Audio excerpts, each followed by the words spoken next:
So the session today is called Power, a New and Essential Lens for Geography Education.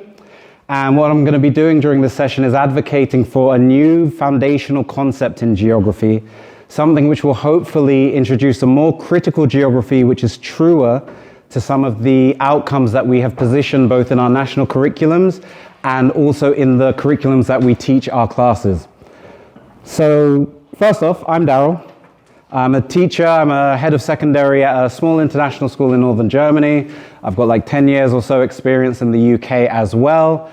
And I approach my work as looking for systemically equitable outcomes. That's the work I do. So I do some work with exam boards and publishers and so on, but the target of everything is for systemically equitable outcomes. Now, this is very much an extension of this, and over the last year and a half, I've been incredibly privileged to work with Simon Oakes and Noel Castry on developing this concept. So hopefully maybe some of you are here because you may have seen this article in Teaching Geography last year. This presentation is very much going to hopefully bring a lot of this to life and clarify it in various ways. Now, I'm going to walk through exactly what we're going to do today. I'm going to start off, of course, I'm very, very passionate about definitions. So give you a clear definition of how we're positioning power for this. Look at the geographical context. So how are we engaging with power already within our work? And where is it perhaps absent or needing refinement?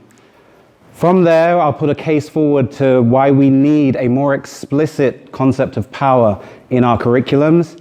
And towards the end, we'll identify explicit teaching opportunities and what this would look like in your day-to-day classes. So, to start off with, the clearest thing that we need to start with is our definition. So, for this presentation, power is the capacity to direct or influence the behavior of people, non-humans, or the course of events at one or more spatial or temporal scales. Nothing fantastically groundbreaking there. Something everyone should be familiar with and easy to apply, should feel quite familiar. We very explicitly mention non-humans here because one of the points I'm going to be raising will be looking at the natural environment as something with power, something which is able to influence the behavior of people and the course of events in a way which we haven't looked at before. Now, with that definition, there might be many people in the room thinking, I already do this. I'm going to waste 40 minutes here. And I actually wanted to start off by throwing it out to you all and asking the question, where are you already engaging with power in your teaching?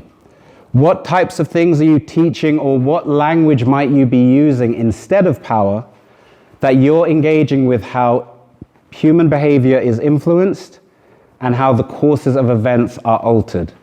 Is anyone brave enough to share with me? What's some of the ways we engage with power? So there's two ways we do the IB and Excel. Mm-hmm. The IB is for P's, place, process, power, and possibilities. Excellent. And those are the kind of themes which I can come across in like at Excel. So you've got the like the players and their attitudes. Yes, players and attitudes. And futures. Futures, I love that that's already identified as an expression of power. Anything else that people come across? Yeah, and your second question there, I think, is prompting this a little bit for me. I'm thinking about climate change and the way that we talk to students about the power that they have or how power exists at different levels and how tricky that can be to traverse. Yes, and this is very much what I want to speak to. We might recognize many of these words which exemplify how we actually engage with power in different ways. But without having power as an explicit object of study, we don't actually get into the richness of it or the complexity which is necessary for geography to be geography. I would say there are many ways, and I've put this in bold for a reason, that some teachers are engaging with power. But without it being identified as an object of study, it's not mandatory, it's not comprehensive, it's not particularly rich. And it means that many teachers can actually go through a whole course never actually engaging with power, rather just looking at factual knowledge and binary relationships. This happens, therefore this happens. They have money, they can buy that. They have an army, therefore they are a superpower. And those relationships are not critical enough for the geography we're trying to deliver and the citizens we're trying to develop in our lessons. So let's look at what's guiding us to this. I'm going to look at the 4 different levels. I'm going to start with national curriculum. I've got some excerpts here, don't need to read them.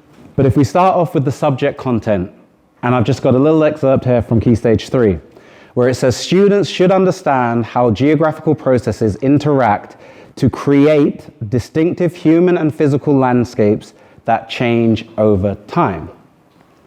And then if we go a step further and we look at the aims of the national curriculum, we see students should develop contextual knowledge of the location of globally significant places, including defining physical and human characteristics, and most importantly, how these provide a geographical context for understanding the actions of processes. So I would position the question at this point, can this be achieved without explicitly positioning power as an object of study? And as you can likely guess, my answer to that is no, we can't. Nor can we, if we want to go even a step deeper, especially for some of the hotly contested things over the last few years and more. But the British values in the national curriculum, they speak to ideas of individual liberty, democracy, and the rule of law. How are we achieving that in a geography classroom without positioning power as an object of study? We're simply saying a law is passed, that happens, when we know it's much more nuanced than that. So we need our students to have an understanding critically of what power is. Next level down, our exam boards, the people who are turning this national curriculum into something which can be realized in our classrooms. I've got a few examples here, but just as was mentioned by the gentleman earlier, currently, and technically not currently, only 2 exam boards have explicitly positioned power as either a concept or offered a definition of it.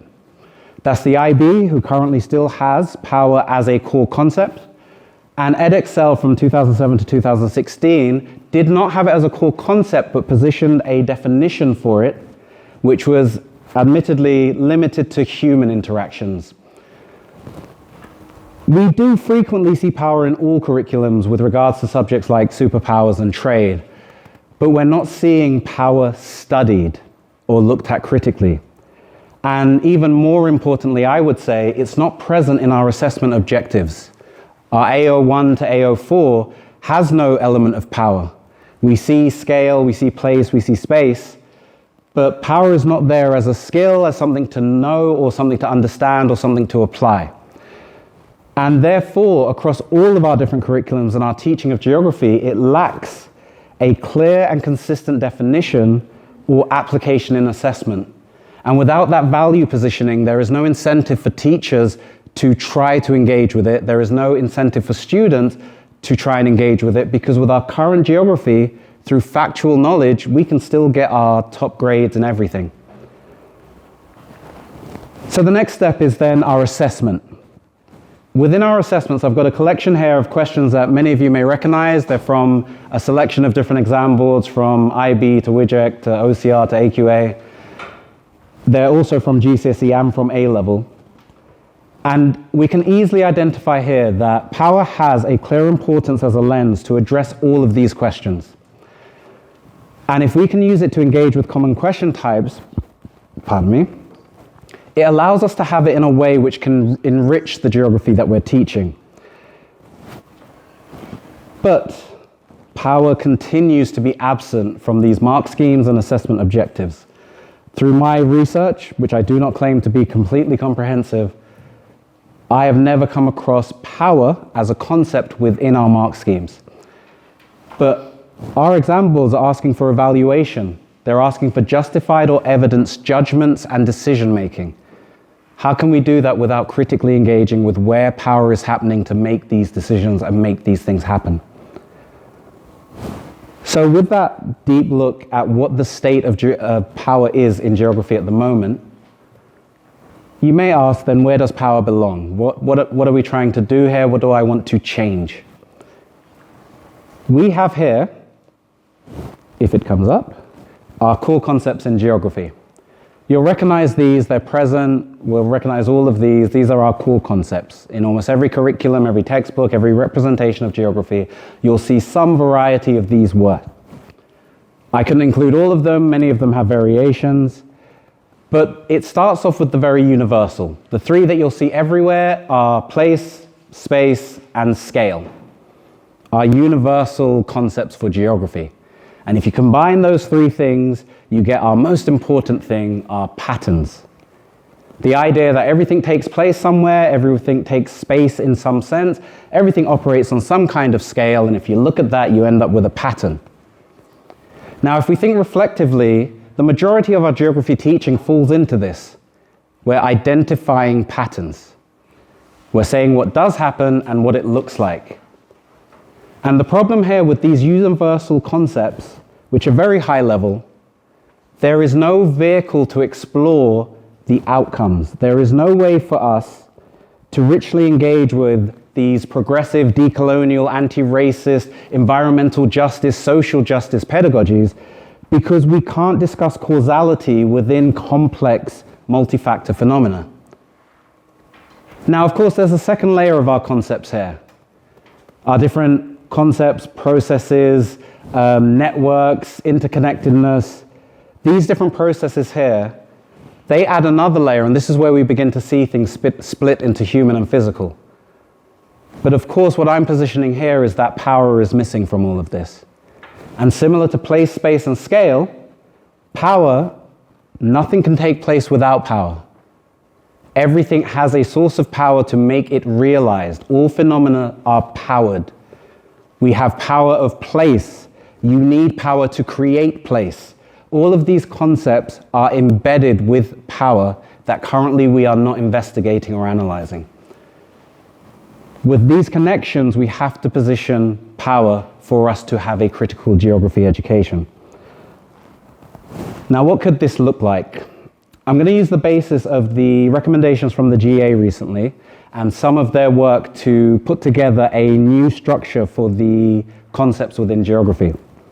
Now, some progressive work was made here, and some of us may point to the inclusion of diversity, which had been temporarily taken out, and thinking, oh yeah, that's a win. We're being so progressive. But inclusion like that can still feel tokenistic. And with a identifying of patterns-based geography, that can fall into the same traps of saying, well, if this happens, you have diversity. If migration laws change, then that's the outcome. When it is not as simple as that. Who is making that decision? Who's setting that law? Who's resisting that expression of power?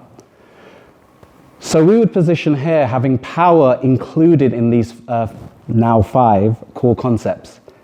And I would say that geography is more than identifying, predicting, and describing patterns around the world. It is a detailed investigation into the expression of power which leads to phenomena happening around the world, and predicting how power will be expressed and responded to in the future.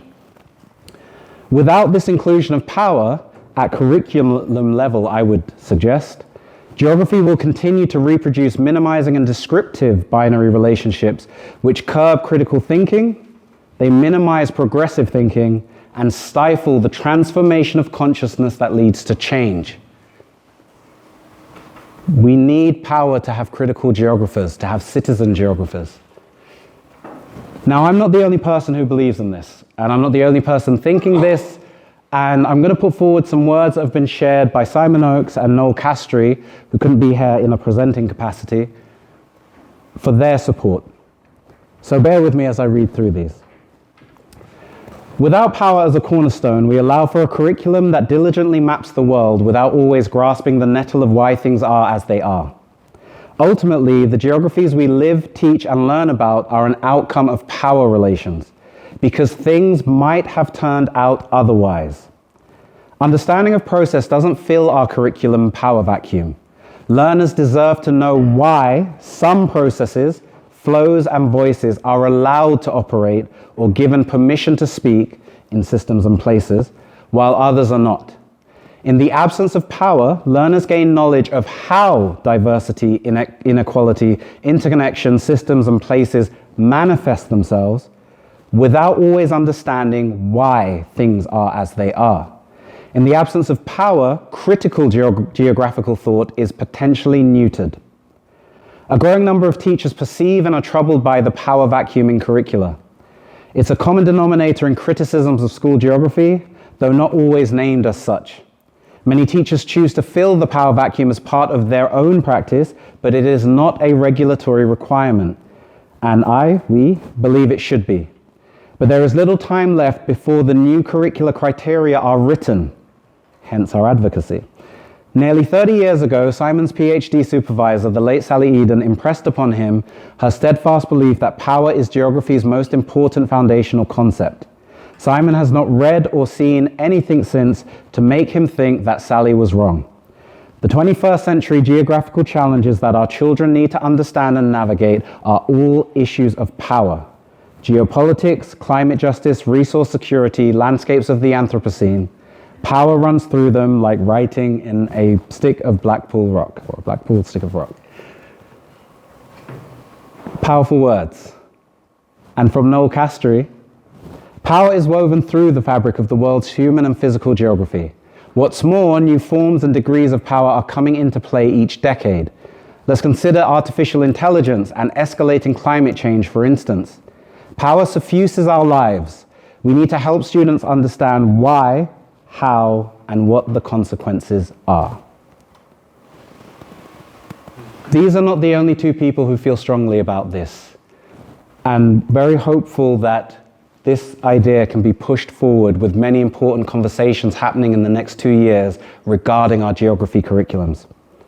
Now, what I'm going to do from here is I'm going to share with you the key characteristics of power, which we believe enable it to solve some of these challenges, to present approaches which can enrich our geography education. I'm not going to go through them word by word, but at the end I will have a summary sheet and you will have access to these slides after this presentation. So to start off with, the key characteristics of power. Firstly, power is relative. We might refer to this as power two. Power is all about imbalance, and it's that imbalance in power that leads to specific outcomes. When we speak about power two, we're thinking about what can and what could happen. And this is a very clear distinction. In geography, we often look at what does happen or predict what will happen. Whereas opening it up to concepts of what can and could, we provide the opportunity for alternatives. By considering the alternatives, we can engage with why do certain outcomes not happen. And we can apply it to concepts such as colonialism. We can apply it to natural events which are handled or not handled. Why did the 2012 Tohoku earthquake lead to such destruction? It's a relationship of power, the power of the planet versus the power of our flood walls, which were about 10 feet too short. We might look at the colonial reductive approaches where people say, oh, human trafficking, colonialism, why didn't they say no? Our power relationships allow us to engage with those discussions with much more nuance. Even contemporary issues like the Me Too movement, we might see people go, well, why didn't they just say no? They're superstars. We can look at the power relationships, because power means that you can make change, but it doesn't mean that change will always be realized. And it's important for our students to understand that. Secondly, only recognized forms of power lead to change. We might refer to this as power through. How is our power realized? How do we use our power to change the reality around us? Over the last few years, we've seen a proliferation of protests. And in many different contexts, we've seen protests lead to very quick change, protests lead to a little bit of change, and places where protests are quelled. In not every context is protest a recognized form of power to lead to change. Hopefully, through the nodding I can see, we're already seeing how this can enrich how we're engaging with these topics. I'm going through these quickly, but you will get access. Sorry, I see people taking pictures, but I'm going to power through so I don't linger too long. 3, power introduces moral and ethical considerations, and this is one very close to my heart. I feel very much through my experience of 15 or so years teaching geography at schools, moral and ethical considerations have very much been pushed to the wayside. Many of us here will look at pros and cons, benefits and negatives, and generally those fall down to lists that students memorize, push and pull factors. They're not learning them in a rich way, they're memorizing them. With power, we can look at the idea of power over. Power is exerted on a subject, or a person or a place. And we can look at where power is very powerful and where it's inconsequential. With this, we can start to look beyond pros and cons. We can discuss things like the tension between me as an individual. When we look at sustainability, I can make changes. I can recycle the plastic bottle I have. But I have very little power over global climate change. But then when we look at corporations, when we look at governments, they do, because when they recycle their plastic or conserve their water, we are able to see them save millions of tons, prevent millions of tons of CO2 entering the atmosphere. And we can get into moral and ethical considerations. Sometimes the actions we take are due to what we have power over, rather than just being, we should do that, and it basically boiling down to, is there a business case for it? So we can look at that in more nuance. Power over doesn't always have negative outcomes. We can also get rid of taxonomies of good, bad, push, pull,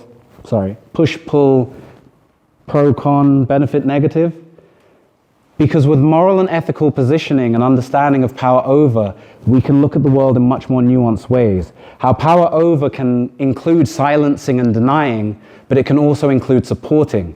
We can also look at where power over is applied and has equitable outcomes. I'm sure all of you in this room as teachers or perhaps as parents can think of times when you've exerted power over a young person or a colleague, and they've gone, it's not fair. But hopefully you've been able to communicate to them why that leads to a more equitable outcome for them, or perhaps a safer outcome. Power over is much richer and allows us to go into the nuance of these situations. Next, all power can be mitigated. We often think about the environment as something to be managed, but the environment has power. It has potential and actual flows. Though we may think of it as not conscious, it very much responds to what we do as humans. It can be stopped, it can be mitigated, it can be changed. Pumping CO2 into the atmosphere has changed how our climate engages with sunlight, with heat. But also, afforestation projects have had impacts on local conservation. Similarly with human power, humans can exert power in many different ways. We often speak about hard and soft power and the composition, how we change the composition of the physical world. We think of human power as conscious and put it on a higher plane. But in truth, all human power can be mitigated, managed, and changed in a similar way. And by teaching our students this is where we enter the realm of citizenship. A core understanding that all of the realized phenomena that we have in the world that we study in geography can be changed. Now, use of human power has unseen consequences. The industrialization that took place, at that point in time, we weren't cognizant of the impacts that it would have in the future. When we had COVID, we didn't know we would suddenly have people on little motorized bikes delivering our food all around the day. We wouldn't know that every time something bad happens in the world, that the first thing that's going to sell out is water and toilet paper. But when we look at this, it enables us to look at the unseen consequences. With power too, we can look at what may happen. And these considerations are what make geography rich, which take our models from being these very deterministic models which say, well, if your birth rate is high and your death rate is high, then you're a poor country and you're not going to develop. It moves away from that. It enables us to look at, well, actually, what are some of the other things which happen because of that context? We can see how power exerted over one scale can lead to impacts on others. We can see how the murder of a man in the US called George Floyd led to a surge of protests, a surge of changes in human rights and approaches to protest on a global scale.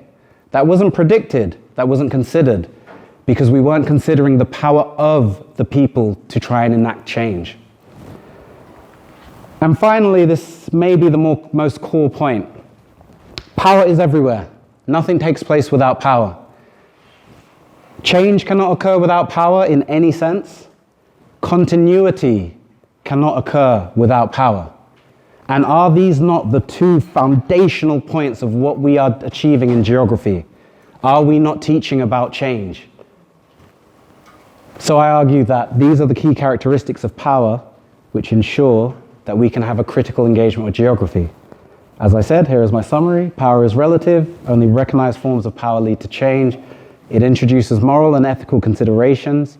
All power can be mitigated. It has unseen consequences and is crucial to change and continuity. And I believe these considerations are what make power a foundational concept within geography education, which can take our geography to where it needs to be and support more equitable outcomes for all our learners. What I'm going to do from this point, as we eke towards the end of the session, I'm going to show you an example of what this can look like in class. I'm going to show you an example which I've used in my lessons. I have filled in this example. It is not exhaustive, and I believe many of you applying this in your lessons will actually have even richer outcomes. But I've got this worksheet here. I've lazily titled it the Power Worksheet.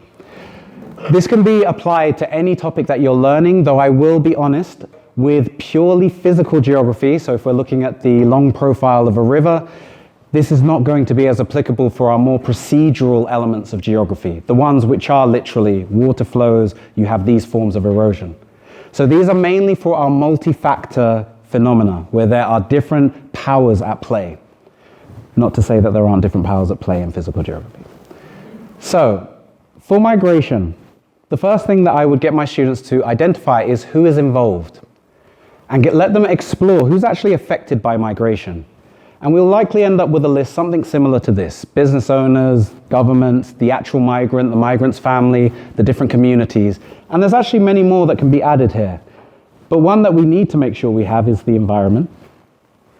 And then the next one, which I find one of the richest parts of this, especially with a class of younger students, so maybe as young as grade 9 or even below with guidance and support from the teacher, you can get some really creative answers which aren't very helpful sometimes, but you can also get some brilliant ones. And we can begin to look at things such as there's a person who moves. That typically happens in a migration. But beyond that, we might see illnesses and new species moved around the world. We might see their people who they have left behind, in a sense, temporarily often, but their family or their community that they have left to do the migration might get great benefits through remittances, or they might suffer more because they've lost a key person in their community or in their family unit. But we can really begin to explore what are the potential outcomes, opening the students' minds to, well, how could migration look different? Now, as I said at the beginning, I'm a firm believer in definition, so to support the students in this, we need to define what these different words are. We might explore, especially for younger students, using different phrasing. So power to might be potential, or it might be possible outcomes. But I've positioned these generally as questions which the students can engage with. They don't need to necessarily go through this lecture to be able to engage with this. But when we get to power through, this is where the students can begin to identify the ways that power is expressed. So when we speak about migration, we do need to think about things such as violence. That might be violence of people, that might be violence or physical action of the environment. It might be natural processes, persuasion, family saying, yeah, you should really go to university here. Or there's so many opportunities that, or coercion.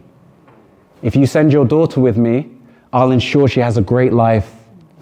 And we explore these case studies, but where is the element of power? And this can begin to explore it. I'm going to switch the slide. I'll give a couple seconds for the photos. So the next point, and this is the body of the lesson. So this is probably a 3-hour lesson or perhaps more. We can look at each affected party or key player through the lens of power. I've used the environment here because it's often one that we miss out. What does the environment have power to do? It will come back. How does the environment express its power?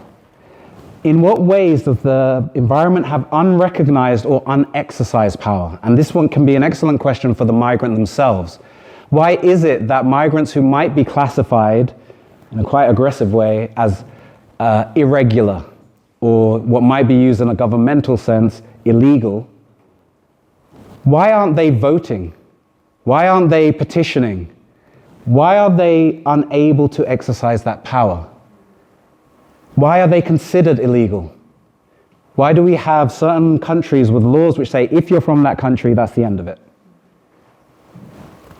With this exploration, we can really get into all of the elements which include our traditional push and pull factors, but through ways that the students can apply to their real lives and investigate in a deep way.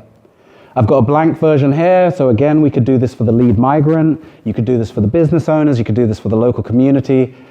And when you get your classes to do this in groups, it allows the opening up of a summary task, where we can begin to identify ultimately who has the most power, who are they expressing that power over or exerting that power over, who is subject to a lot of power, who is being coerced and being forced to do things.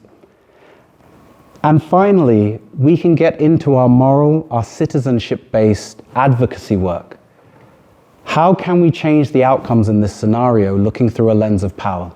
Whose power needs to be recognized? What ways of power or ways of expressing power do we need to recognize or further support? One of my favorite quotes, which I terribly have not been able to actually find the author of this quote. I saw it very briefly in a news feed on some website. But it said, and I think this can be applied to almost all communities around the world, all marginalized communities in various ways, says, women don't need empowerment. They need their power to be recognized. And I think it very much sums up many of the complex things we look at within geography. And the concept of power allows us to engage with that. So just to finish up, I'm very tight on time. But what is my final case for power as a core concept in geography? I'm going to do a little bit more reading. I believe that no critical discussion of justice, decision-making, or outcomes can be engaged in learning without a clear acknowledgement of power. The vehicle of its expression, the response to it, and the reasons why specific affected parties' power is or is not accepted. This supports social and environmental justice, while empowering students to engage with skills required for moral and ethical considerations. Power challenges the presentation that we see in questions sometimes about places and generalizations such as Africa, as we saw in one of the questions earlier. It provides avenues for the generalizations of questions of that form to be mitigated and for students to engage with the realities of power imbalances rather than reinforcing endemic negative assumptions or associations such as LIC equals poor, equals uneducated, equals unpowerful, equals unable to make change. Power in geography can facilitate a movement away from geographies of management. We speak too often about managing population, managing the environment, managing this, and moves us towards a geography of collaboration. Where is the power and how can it be negotiated and explored? So overall, my case for power is to ensure that students learn in ways which supports understanding the world and being able to change it, not accepting the world and reinforcing its existing state. And with all my proselytizing complete, I would like to say a big thank you for coming to this presentation and open up for questions.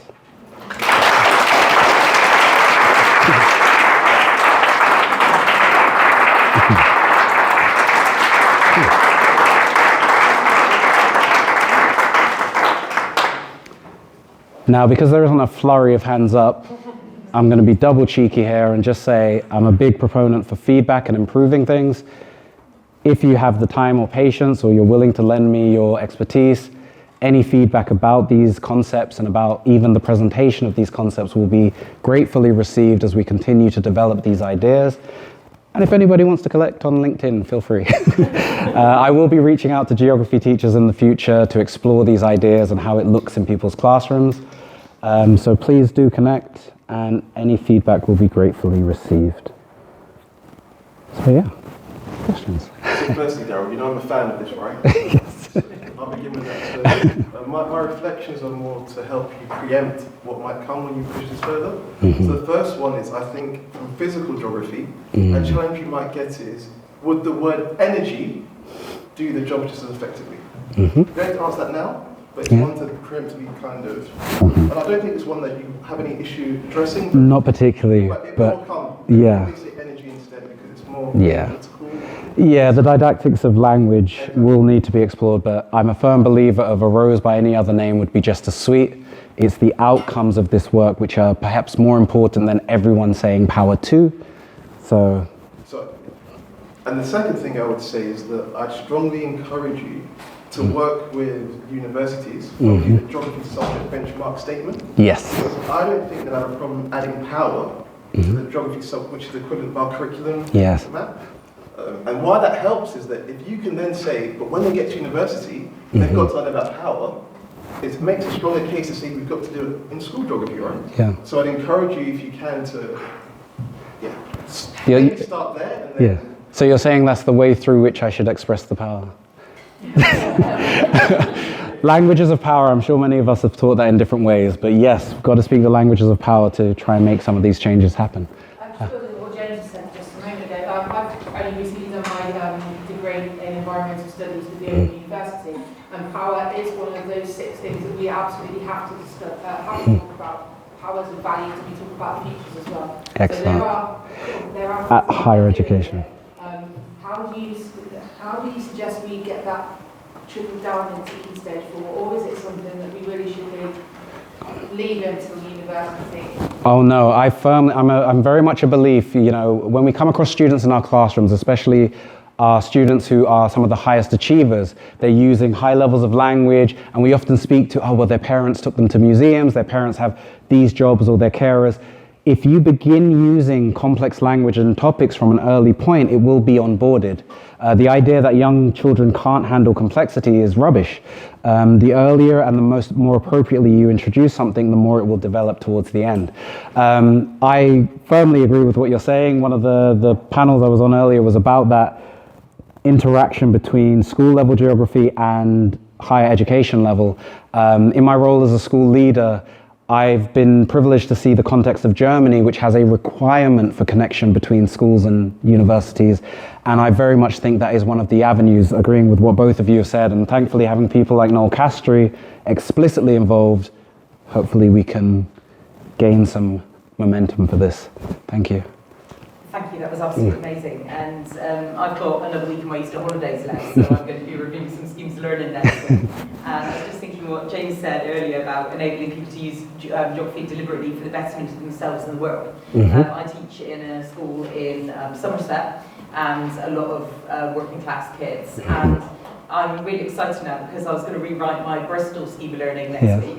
And we do a lot about things like studentification and like how areas of Bristol, you know, like amazing areas like Croft and St Paul's and stuff like that, and now a huge pressure for places of massive cultural value to be demolished to make room for student blocks and stuff like that. And I've written stuff about it in the past, and I'm like, oh my god, I'm going to totally get this power stuff into it. It's for year 8. And then I've just started, honestly, my brain's exploding. Then I started to think about my power progression, because if I've got like, you know, year 8 and looking at Bristol, I'm thinking, well, year 7, when we do a bit of where in the world am I, and they're thinking about their own context, they think, who's powerful in my context, who's shaping my community. In year 8, we've got the Bristol study, and we can start thinking about how Bristol's changing and who has the power over that.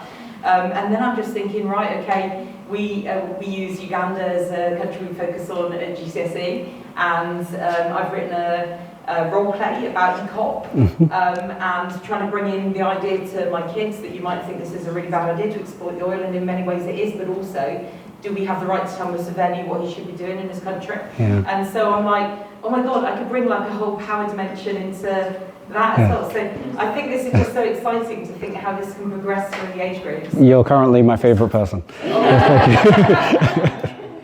So yeah, that sounds like I'm excited on the train the way home. Well, I'm going to share those worksheets, and I believe with the wealth of wonderful geography teachers we have, that's going to lead to absolutely amazing new ways of approaching certain lessons. Hands up. So no, I was thinking, I used to teach, when I taught Key Stage 3, I used to teach in year 7, we did a section on sports geography, and obviously sport has loads of power aspects in terms of the Olympics and things like that. And I think, you know, I don't know if anyone's like London based or even in Manchester, you know, we have the Commonwealth Games, the Olympics, things like that, where we obviously are talking about powers. And I mean, yeah, I just think there's loads of application in loads of places, even like I say with year 7, when just thinking about everything that goes into sports in terms of the Olympics during Hitler and Jesse Owens and all of that stuff that I teach. And like, it's just full of it. So I just think it's so applicable. We're already doing it, or like without saying it. So, nice. I do think so. Oh, please. Oh, sorry, did you have a question as well? Oh, no, please go. I saw John Tate from the Northern Lights Learning Trust speak a few weeks ago. He was talking about the disadvantage gap. He was talking about the engagement of most disadvantaged pupils versus advantaged pupils. He's talking about the way that what they receive in the classroom, they all get the same level of input. The difference is when they leave the classroom. And not that we change the domain of geography to have specific outcomes, but one of the really positive potential outcomes of what you're talking about here is the potential for engagement for so many students who might not feel engaged and who might not feel empowered or represented in their learning, and that is phenomenal. No, thank you, because there was one of the questions on the board that in my momentum I kind of missed. But there was quite a lot of feedback about this question when it came out. I know at least within the decolonizing geography groups, it was very much a topic of conversation. But this question here, oh my goodness, I did not realize. Here we go. Suggests why most of Africa is in darkness, switched off from development. I'm sure many of us can see the problems with that question, or the challenges of that question. Many of us could speak to the potential harm that could cause and the birth of generalizations which can occur from addressing things in this way. That needs to change, to be very clear. But having power as a concept enables some of those students who may originally have been harmed by that question, and may still be, they can actually look at that question through a realm of power, being like, well, actually, the reason that happened is because of this power and that power. Actually, these countries have tried to do this, but their power wasn't recognized on the international stage. Actually, so on and so forth. And it enables us to, as a first point, because one of the big kickbacks for all major changes, we'd have to change all the textbooks, we'd have to change this. Oh, but I've created 3 years worth of schemes of work. Actually changing the lens through which we look at something can dramatically change the outcomes. So I'm very passionate about this in many ways, as is kind of obvious at this point. But yes, I fully agree with you, so thank you for sharing that. Hi. Yeah, well, that was brilliant. Really enjoyed it. That was really insightful. I think you made the case really strongly for the idea of power as a core concept and the value it can have for young people. But I think actually what I'm more impressed by, what makes me think and reflect more about what you're saying is that you're also talking about changing the conversations that we have as educators, and power as a core concept, not just in the curriculum, but also in our departmental meetings and the kind of conversations about what geography is as a subject. I mean, you made that point about the geographical association and the concepts and the lack of power analysis in there, and I absolutely agree there's much more work that we as an organisation need to do to foreground that, to take that seriously and to explore the implications of that. I just wanted to say a bit more about that idea of power, not just as a concept for young people to engage with, but for us as geography educators to take back to our schools, our departments, our colleges, and have conversations with our colleagues around, and what sort of work that then does in terms of the work of teachers as curriculum makers and so on. Thank you for that. What I will say is a lot of the research which has gone into this over the years, a lot of work, I have to give a shout out to Margaret Roberts and the brilliant work that she's done, looking at the work for powerful knowledge and the concept of powerful knowledge, which has been quite strong within the world of geography.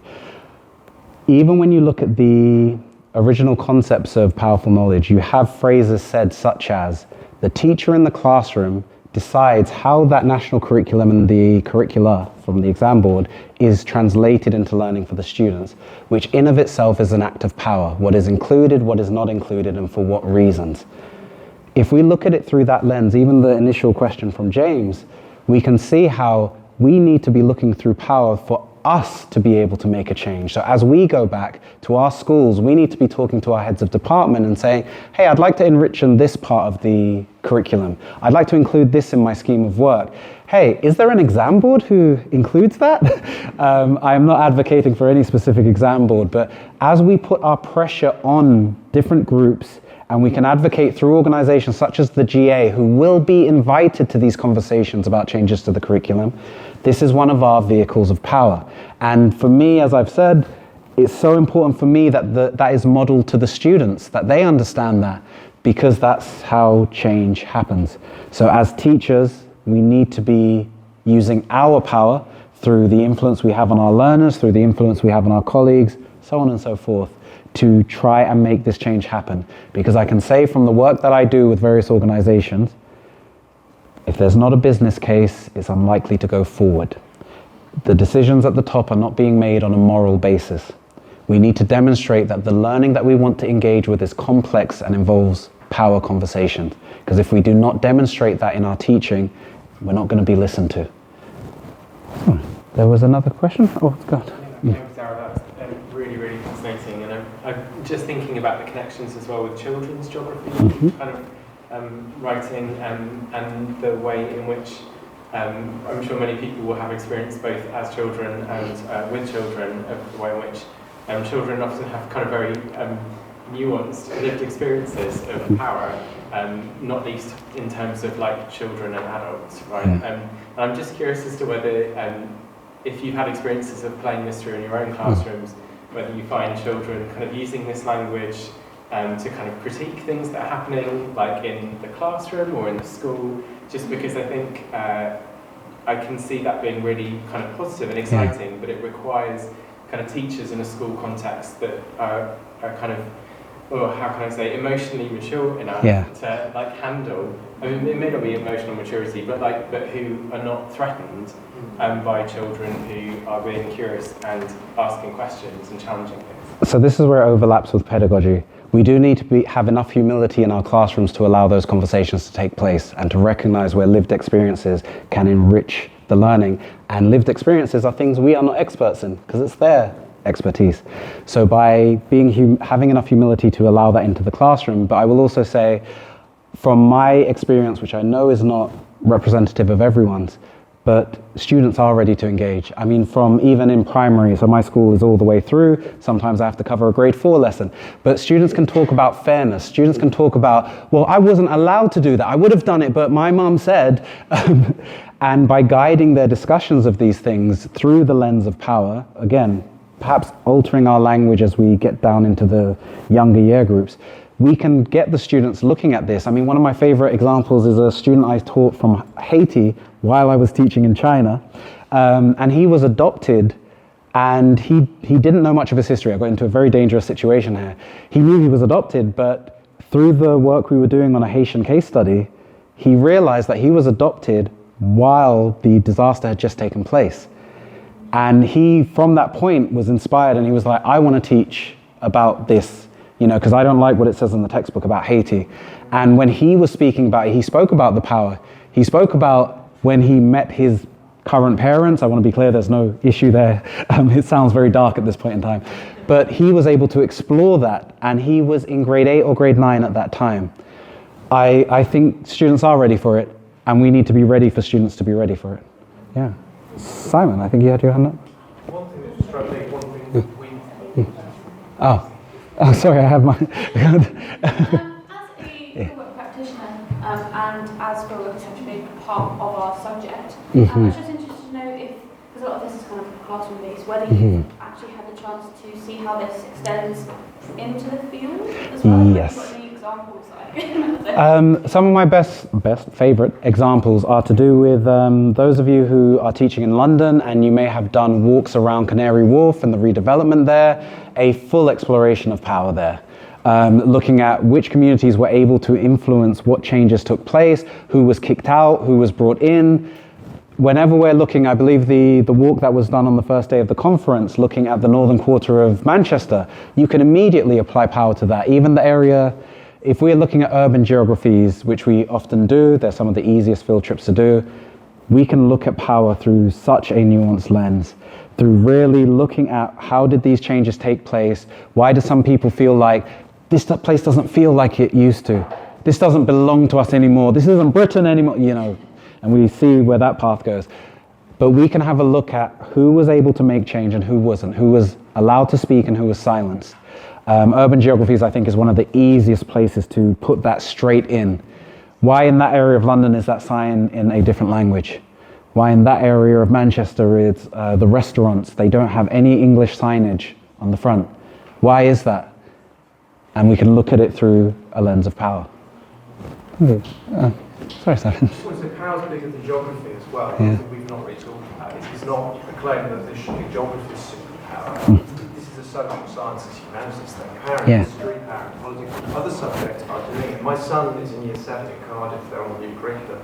And I went to the governor's meeting, it turns out power is the foundation concept for year 7 history. They do power over time.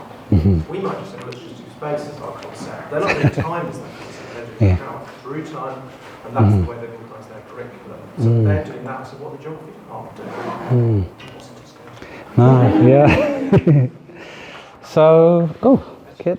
Question for everybody as well as you know, actually. Do we therefore think that power should be one of the geographical concepts, as well as space, place? Yeah, but Dr. Vaughan, it's not my session. Awesome. So, we have a question at the back. Thank you for that, Kit. Already a convert on preaching my own. Our departmental strapline is our geography curriculum empowers and inspires students to become leading global citizens. So, just like your conversation about the word energy or convergence, but we use them to be empowered by our subjects. Yes. And I'm really hoping, like yourself, many people are becoming aware that you're already doing a lot of this. And I say this with all due respect and humility, and hopefully the presentation has prefaced what I'm about to say, but we can do it better, and we can do it in a more explicit and clearer way. At this point, I'm going to end things there. Happy to have any further conversations, but I'm going to have some water. Thank you.